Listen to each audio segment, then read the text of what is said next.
Day 94 adds a PagedResponse DTO. The API should return the current task items plus page number, page size, total count, and total pages. Day 93 return the requested tasks as a raw JSON array. The client could see the items, but not the total matching count or how many pages exist. Create PagedResponse of T in the application common folder. It is a reusable wrapper that can hold task responses now and other response types later. The response now contains items, page number, page size, total count, and total pages. Items holds only the current page of task responses. Update iTask service and task service to return PagedResponse of task response.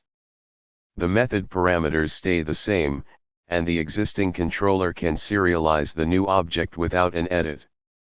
Count the filtered query before skip and take. totalCount must describe every matching task owned by the authenticated user, not only the current page. After counting, keep the stable order by task ID, skip previous pages, take the requested page size, and project the result to task response. Calculate total pages with math.ceiling using double division. 5 tasks with page size 2 becomes 3 pages. When no tasks match, total count and total pages are both 0.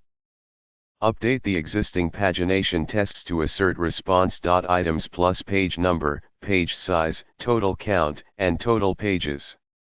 The total test count remains 17. Stop after the release build and all 17 tests pass. Do not add sorting options or a database migration today.